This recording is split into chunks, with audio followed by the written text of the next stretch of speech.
I'm Summer, the lead developer of Mercenary Lido. Mercenary Lido is a game that is a 2D action platformer set in a science fantasy world with a wide cast of endearing characters, just like Alma, this fluffy dragon here. She's so precious, I love her. Mercenary Lido is mostly developed by me. Along the way, I've gotten help from friends and freelancers, and today I want to take you through some developer commentary. I hope you enjoy.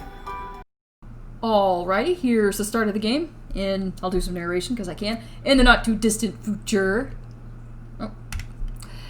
You and your crew are working for a friendly employer named Pax. You're getting ready for another adventure on the surface, gathering dragon dust from the abandoned reactors below. And there's Alma and Lido. And one more notch. There! That's not too tight, is it, girl? Oh, okay. Good to know. Let's head down. Gilbert is waiting for us. Yeehaw! I'm a Texan, so I had to write that in. I'm not sorry. So yeah, Alma is your mount. And this is kind of the worldview map. Definitely Super Nintendo inspired. And it's on autopilot. I'm not controlling it. And it's taking us to the first area. Just wanted to show the player kind of what to expect. You go a little bit farther, it's going to have X. I'm using an Xbox controller, obviously. Fire. Just kind of show the player quickly, like, what to do. Okay, take care of this guy. Okay, cool. Okay, and we're off. And again, more jump prompts and more, okay, I can wall climb. It's kind of what I wanted to show the player. So let's get over here. Just a little bit of platforming. And let's show this a little bit. Yeah, this is the harass the wildlife part. I love enemies that you can interact with and harass. And I can actually steer him, which is pretty great. Which I can show up here. Let's go up here, get some of that. And we'll do a little bit of that. So here we got Gilbert. Gilbert is a magical cat wizard. He's hanging out. He's trying to get into a dust reactor, because that's what the kind of scamp he is. And there's a little bit of banter that goes back and forth of Lido and Gilbert. And you can tell by the banter. They know each other. They go back, they go way back. Gilbert makes cat puns, hence the thing of just squeaking by. But he's going to see if there's any dust in the reactor. It's often dangerous, but it pays the bills and offers lots of excitement. That's of course where the title comes from, is Lido's a mercenary. She's down here doing mercenary things. And she has a little bit of help. One thing you can do in Lido is that there is a lot of dialogue. I have it all optional. If you wanted to banter and kind of go back and forth and learn more about Gilbert, you can. But we're just going to go ahead and move on. So there's nothing in here. They need to keep moving. And that's kind of what the dialogue going back and forth is. Pax says that there's another reactor nearby, and they're going to go try and find it. So, again, Mercenary Lido does have something called like a companion system. And as you can see here, the weapon says that it will harmonize with his magic. So, try firing your gun now. So, okay, he's there. You're like, okay, what is this? And you can see that my weapon has definitely changed. That's kind of what Lido's all about. It's a two-dimensional action platformer, and it has companions. Gilbert is not the first. Well, he is the first companion, but there are other companions that you will meet along the way that will augment Lido's abilities. That's what this game is all about. So, alright, and we're off. Here for the first boss. So this is the Grand Disorto. He's pretty big. He actually won't start attacking until you actually hit him first, so we'll just set him off, and so now he'll start doing his thing. I kind of already know his attack pattern, so I make it look easy. He's actually way too easy, but again, running so many game conventions, I feel bad for people playing my game and they can't beat him, so I actually made him pretty easy.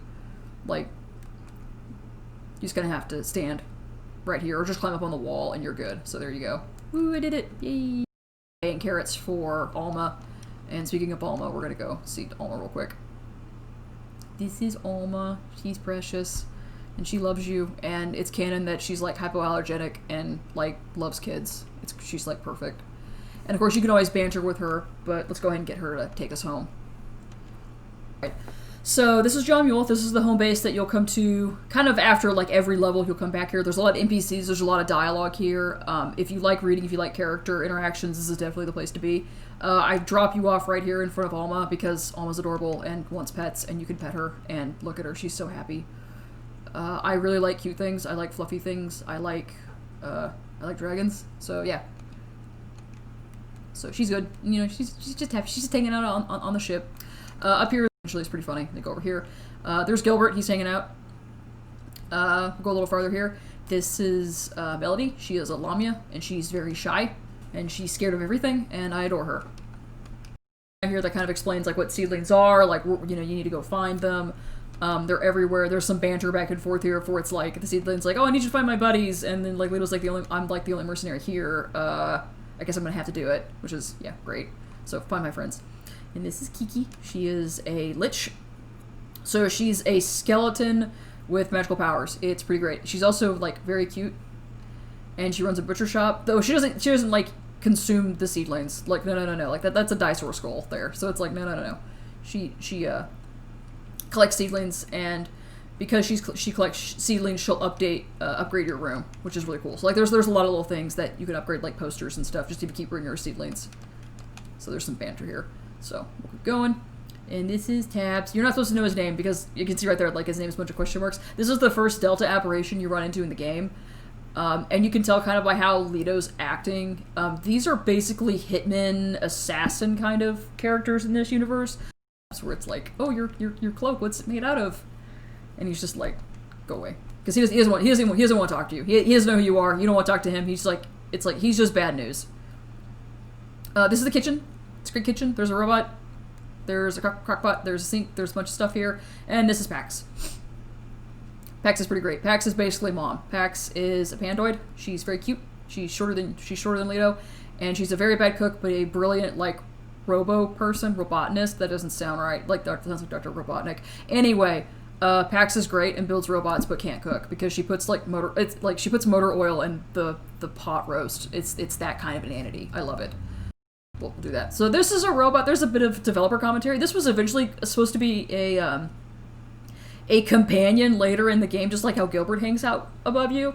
That got cut because yeah, I just couldn't find a way to put them in there, so that didn't happen. So we'll climb up here.